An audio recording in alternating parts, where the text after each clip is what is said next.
Relationship reverse psychology में partner से मनवाते अनैतिक बातें, विक्की कौशल ने कैटरीना पर आजमाया, जाने बचने का तरीका। जब सीधी उंगली से बात न बने तो उंगली टेढ़ी कर लें।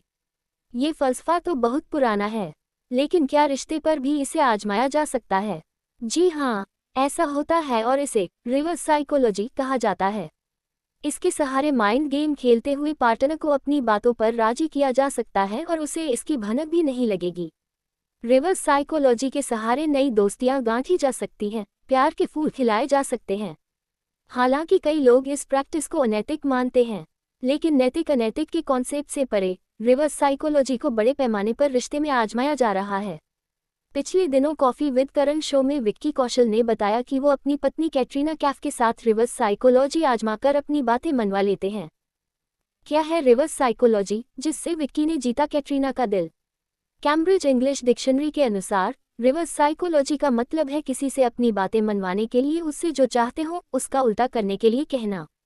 इसे ऐसे समझे कि अगर कोई चाहता है कि उसका पार्टनर उससे मिलने आए तो वह रिवर्स साइकोलॉजी के मेथड से उससे कहेगा कि तुम फलां दिन आ ही नहीं सकते, ऐसा करना तुम्हारे वश का नहीं, मैं तुम्हारे आने की उम्मीद भी नहीं कर रहा हूँ।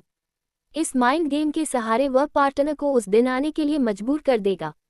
दूसरी ओर पार्टनर को लगेगा कि वह अपनी मर्जी से आया या आई है। आमतौर पर यह स्ट्रैटेजी मार्केटिंग और एडवर्टाइजिंग में अपनाई जाती है, लेकिन कुछ लोग इस माइंड गेम का इस्तेमाल रिश्ते में भी करते हैं। हालिया उदाहरण विक्की और कैटरीना हैं। रिवर्स साइकोलॉजी से रिश्ते का फायदा उठा सकता है पार्टनर।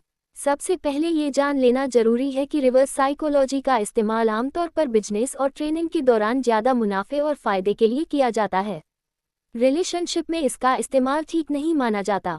हालांकि कोई पार्टनर इसे आजमा कर रिश्ते में फायदे की स्थिति में जरूर पहुंच सकता है। रिश्ते में कैसे काम करती है रिवर्स साइकोलॉजी?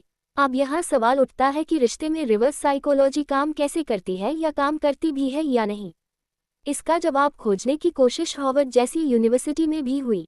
इस दौरान पाया गया कि रिवर्स साइकोलॉजी के सहारे नए रिश्ते बनाए जा सकते हैं और पुराने में खुद को फायदे की स्थिति में रख सकते हैं।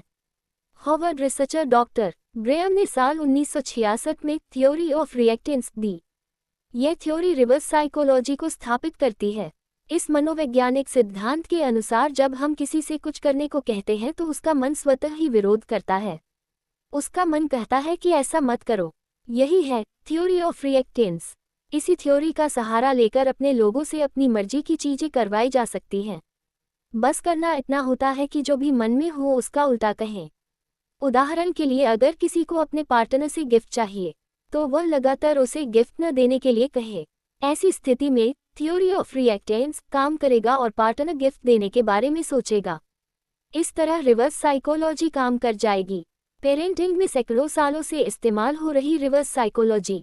अक्सर हम देखते हैं कि कोई बच्चा जब किसी खिलौने के लिए जिद करता है तो माँ ने उसके लिए मना करते हुए कहती है कि अगर तुम मेरी बात नहीं मानोगे तो फिर मैं तुम्हारी माँ नहीं हूँ। इसके बाद बच्चे आसानी से बात मान जाते हैं। इस ट्रिक को सैकड़ों सालों से यूज़ किया जा रहा है। इसी तरह की बातों का उपयोग करके माता पिता बच्चों से खूब अपनी बातें मनवाते हैं। ये रिवर्स साइकोलॉजी ही है। रिवर्स साइकोलॉजी से बने रिश्ते का भविष्य क्या है? रिवर्स साइकोलॉजी पार्टनर को बात मानने या रिश्ता रखने के लिए मजबूर कर देता है। लेकिन ऐसा करना क्या वाकई रिश्ते के लिए फायदेमंद है या फिर इसका कोई नुकसान भी है? रिलेशनशिप कोच डॉक्टर अंजलि बताती है कि नई दोस्ती करनी हो या किसी को अट्रैक्ट करना हो तो थोड़ा बहुत रिवर्स साइकोलॉजी चल सकती है, लेकिन पुराने रिश्ते में इसका इस्तेमाल लॉन्ग टर्म में रिश्ते को नुकसान पहुंचा सकता है। एक बार अगर पार्टनर भांप गया कि उस पर रिवर्स साइकोलॉजी अपनाई जा रही है तो वह हर बात को शक की निगाह से देखेगा। दूसरे पार्टनर से उसका भरोसा उठ जाएगा। कुल जमा बात इतनी है कि रिवर्स साइकोलॉजी मार्केटिंग और एडवर्टाइजिंग का फंडा है।